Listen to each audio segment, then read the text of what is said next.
Selamat pagi anak-anak. Selamat pagi, Bu. Bagaimana kabarnya hari ini? Luar biasa. Luar biasa, Bu. Puji Tuhan sehat walafiat. Wah, baik. Sebelum memulai pelajaran hari ini, ada baiknya kita berdoa terlebih dahulu. Siapa yang ingin memimpin doa, silahkan.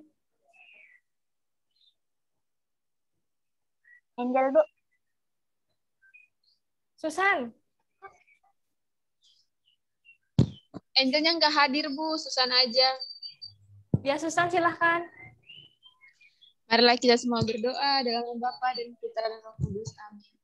Allah Bapa dalam surga, kami bersyukur dan berterima kasih atas segala berkat-Mu, sehingga kami semua Engkau perbolehkan berkumpul di kelas virtual ini. Bapak, sebentar lagi kami akan memulai kelas kami. Berkatilah kami. Semoga apa yang akan diajarkan oleh Ibu dapat kami pahami dan dapat kami mengerti. Namamu kami puji, kini dan sepanjang masa. Amin. Dalam nama Bapa dan Putra dan Roh Kudus. Terima kasih, Susan. Nah, siapa yang di sini belum hadir? Angel, Bu. Ya, siapa? Siapa lagi selain Angel? Sen, Bu, tadi ibunya titip surat ke saya, cuman saya jauh rumahnya dari ibu. Jadi sampaikan saja. Kalian semua sudah presensi kan? Sudah, Bu. Sudah, Bu. Ada yang tahu hari ini kita akan belajar apa? Belajar tentang suara hati. Iya, betul sekali ya, Anggi. Hari ini kita akan belajar mengenai suara hati. Perkembangan sosial begitu cepat, banyak membawa perubahan dalam berbagai aspek kehidupan. Demikian juga persoalan-persoalan yang ditimbulkan berhadapan dengan situasi kaum remaja saat ini. Sehingga kaum remaja memerlukan pendampingan, sehingga tidak salah dalam mengambil keputusan mereka. Mereka harus belajar membuat keputusan dengan mendengar suara hati atau hati nuraninya. Suara hati selalu mendorong kita ke arah yang baik dan memperingatkan kita jika kita menyimpang dan menyeleweng dari kebaikan dalam suatu situasi konkret hidup kita sehari-hari. Nah, siapa yang pernah mencontek saat ujian? Selfie, Bu. Ya, Bu. Ya, Bu, dulu itu waktu masih kelas 1. Nah, gimana? Kalau Yohan dia mau plagiat. Wah, gimana sih perasaan kalian kalau kalian mencontek? Takut, Bu, panik, takut ketahuan. Takut, Bu, takut ketahuan. Tapi ada senangnya kita dapat jawaban. Wah, Hati-hati, biar nilai. ya Ibu akan mau share screen dulu ya.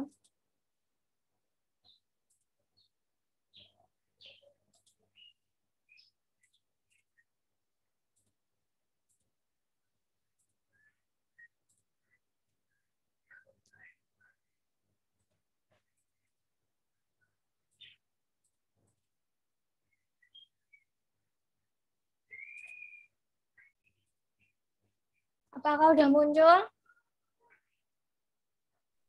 Masih mutar, Bu. Masih proses. Baik. Sudah, Bu. Sudah, Bu. Sudah muncul.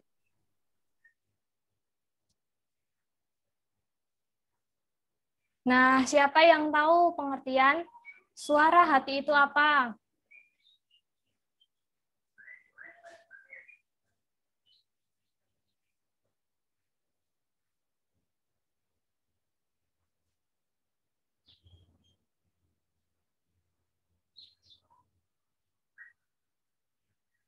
Baik, kalau gitu kita mau lihat film dulu ya.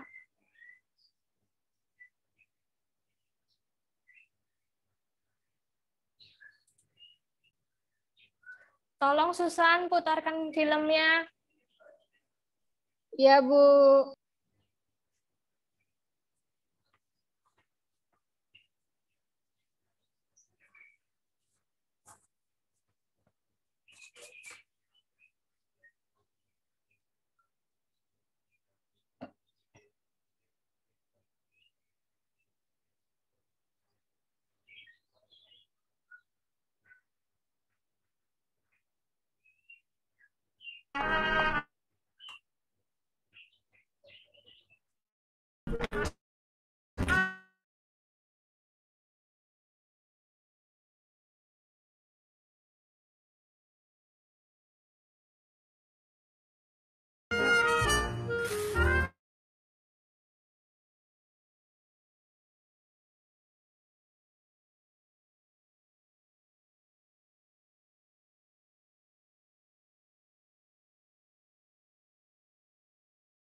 Terima kasih Susan. Baik, kira-kira teman-teman ada yang, anak-anak semua ada yang mau memberi tanggapan nggak atas video tadi? Kayak Bu, Ya, Anggi. videonya tadi sangat bagus sekali. Terus saya juga melihat kalau pria tadi awalnya yang acuh di sekelilingnya, namun kemudian dia mendengarkan suara hatinya dan dia memberi pertolongan kepada orang-orang di sekitarnya. Nah, Bu, saya memiliki pertanyaan. Ya. Nah, kata Ibu kan suara hati selalu menuntun ke jalan kebenaran dan tidak pernah salah. Nah, kira-kira apakah suara hati itu bisa salah atau keliru? Baik sekali pertanyaannya Anggi. Kita simpan dulu ya pertanyaannya Anggi. Nanti kita diskusikan bersama. Ibu akan melanjutkan share screen dulu.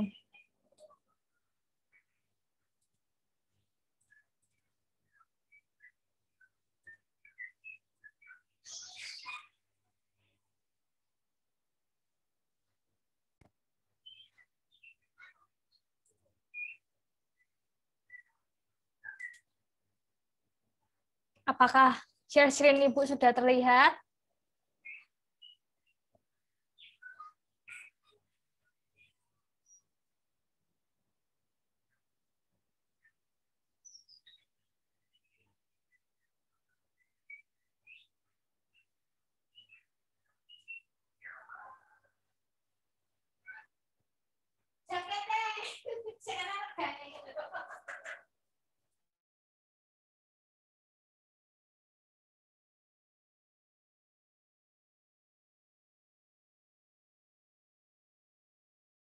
Apakah sudah terlihat?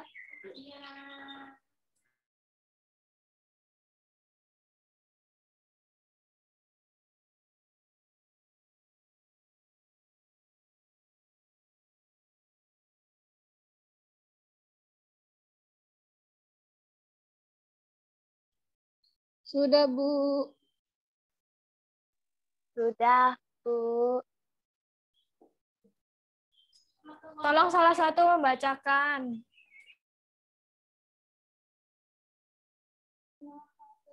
Ibu lupa unmute ya. Tolong salah satu bacakan.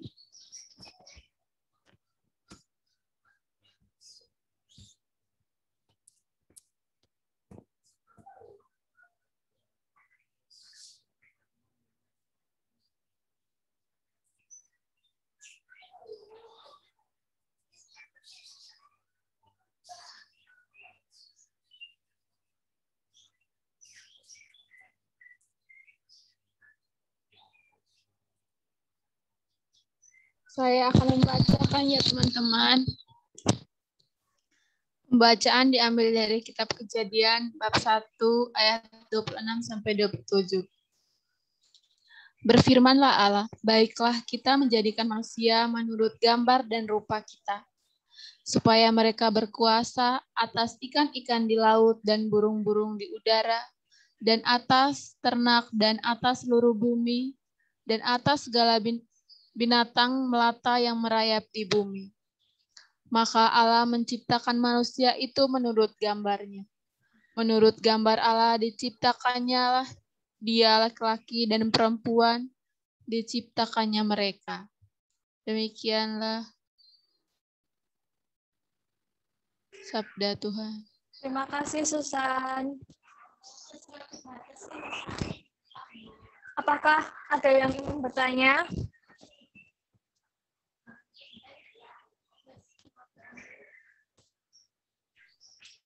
Saya ingin bertanya, Bu, setelah baca ayat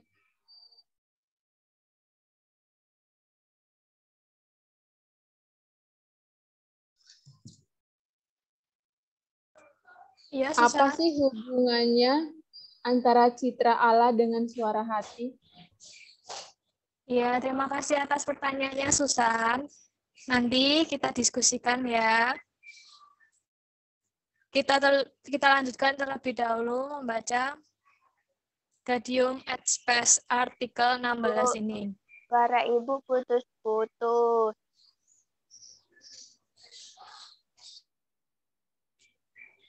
Ya, sebentar ya.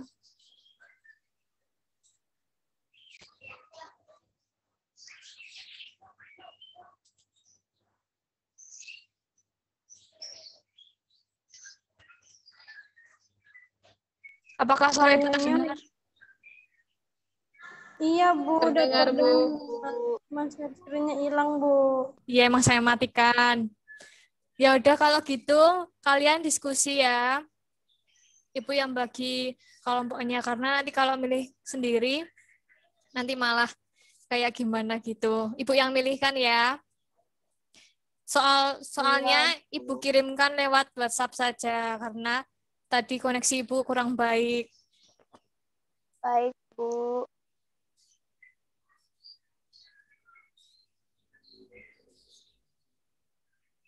Selamat berdiskusi.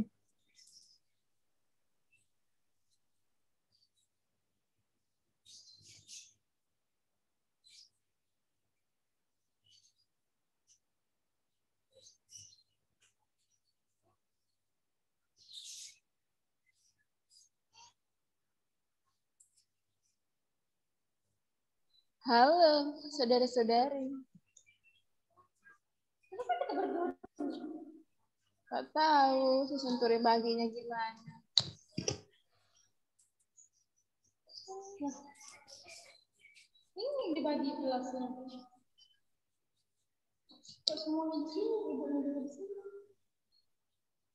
Kayak 2 kelompok kayaknya ya. Bu, ini 2 kelompok ya, Bu? 3. Oh, baik, Bu. Masih ngekas, Bu.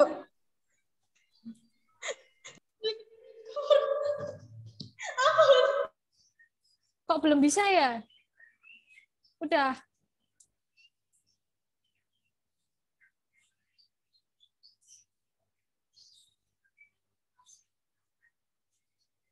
Susan sama Olin kok tidak join grup?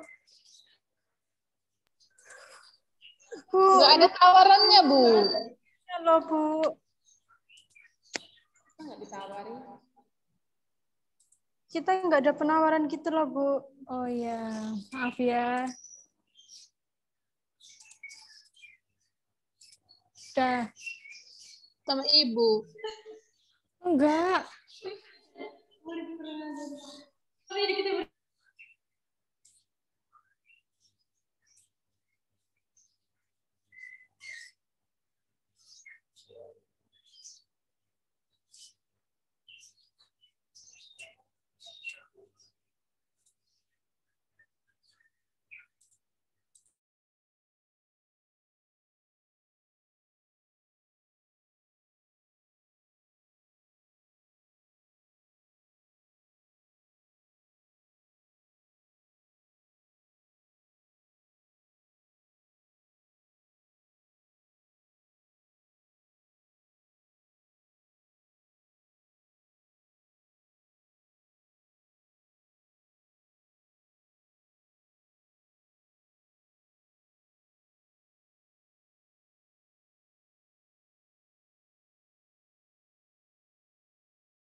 Bagaimana anak-anak diskusinya? Seru, Bu. Seru, Bu. Sangat, Bu. Tadi pembahasan kami sangat berkualitas. Wah, baik sekali. Di sini siapa yang ingin menyampaikan hasil diskusinya terdahulu?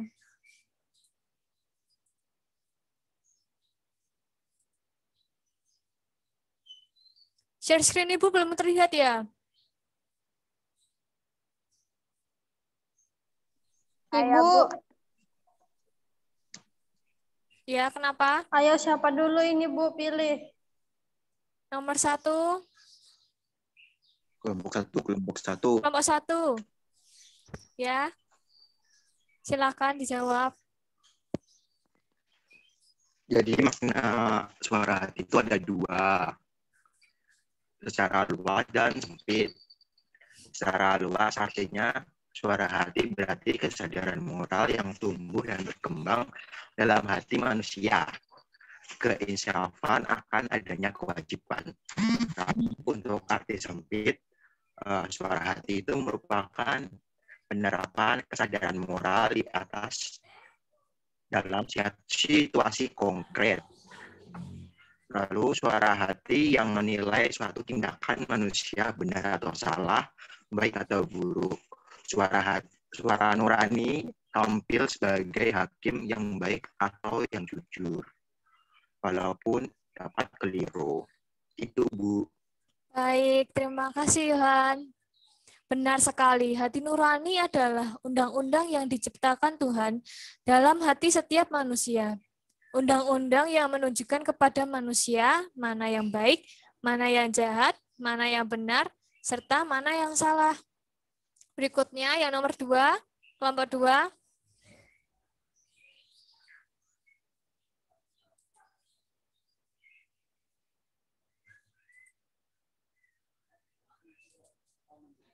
Apakah Meilinda ada?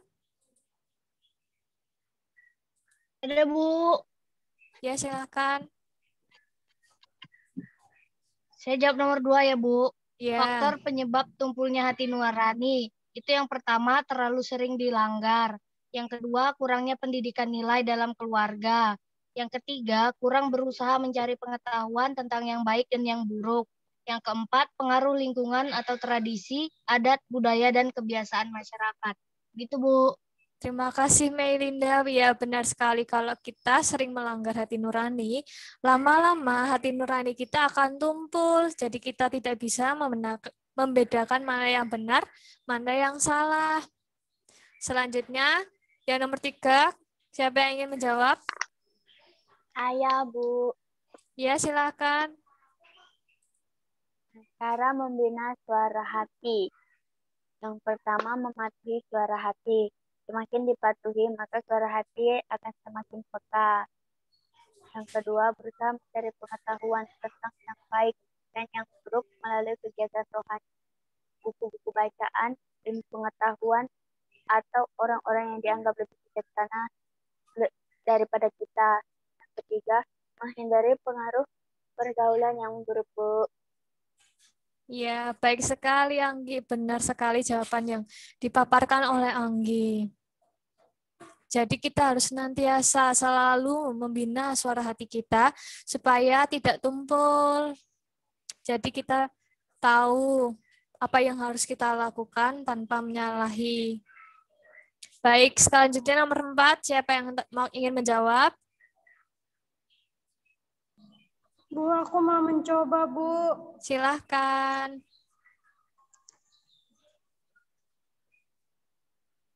Mengikuti suara hati merupakan sikap yang baik dalam kehidupan.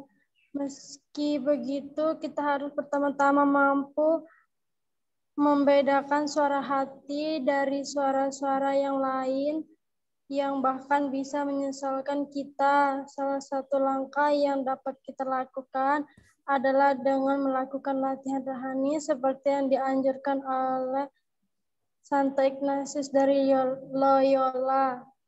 Terus ini ada pesan kitab suci yang dari Galatia bab 5 ayat 16 sampai 25 yang berhubungan dengan suara hati, yang dimana kita harus hidup sesuai dengan suara hati, karena dengan demikian kita menyerahkan hidup kita untuk dipimpin oleh Roh Kudus.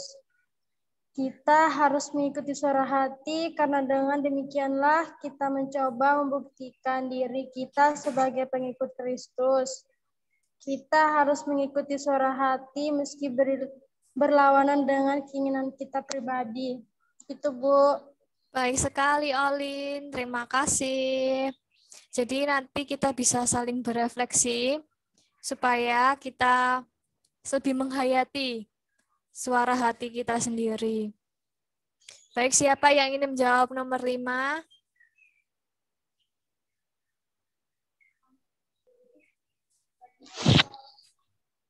Saya, Bu, nomor 5. Ya, silakan Susan. Pandangan gereja tentang suara hati terdapat pada Gaudium et Spes artikel 16. Antara lain mengatakan, tidak jarang terjadi bahwa hati nurani keliru karena ketidaktahuan yang tak teratasi.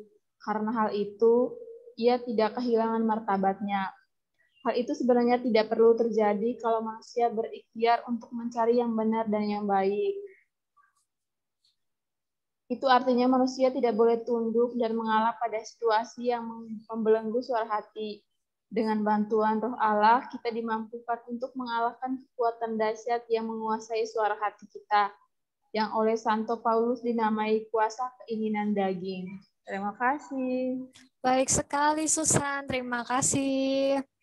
Ya, ternyata hasil diskusi kalian sangat baik sekali. Beri tepuk tangan dulu dong. Baik. Sekarang Ibu ingin menambahkan catatan untuk kalian semua. Cara kerja suara hati itu ada 3, yakni sebelum melakukan tindakan. Suara Ibu putus-putus.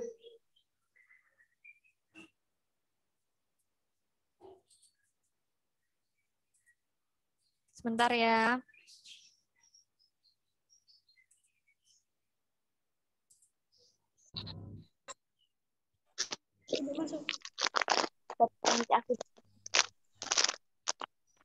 Baik anak-anak, apakah suara Ibu terdengar?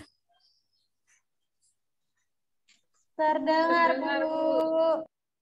Ibu akan melanjutkan materi ya, tidak usah share screen karena jaringan Ibu sedang jelek.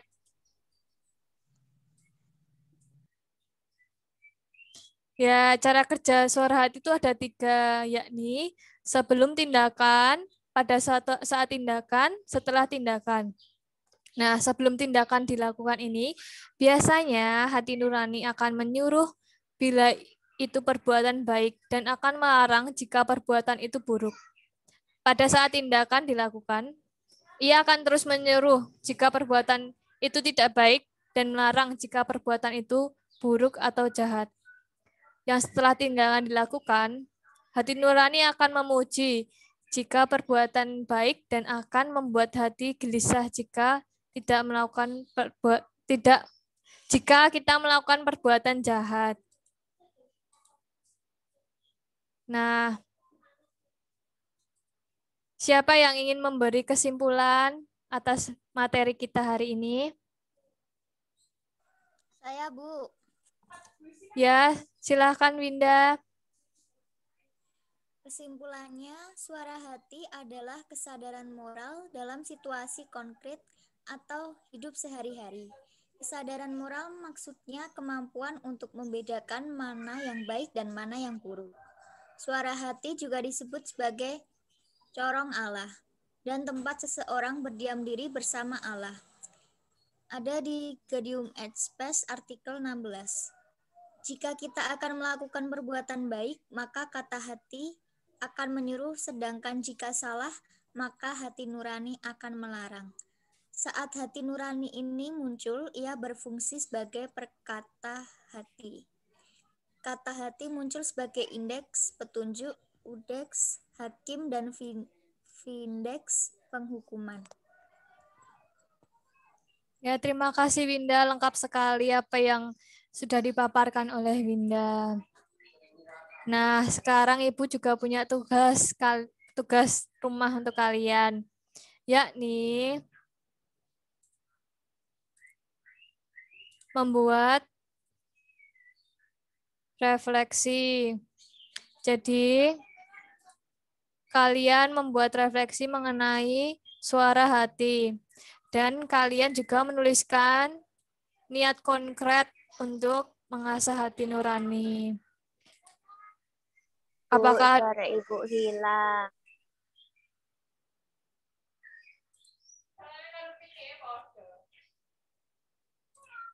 Nah, Nanti soalnya dikirim aja, Bu.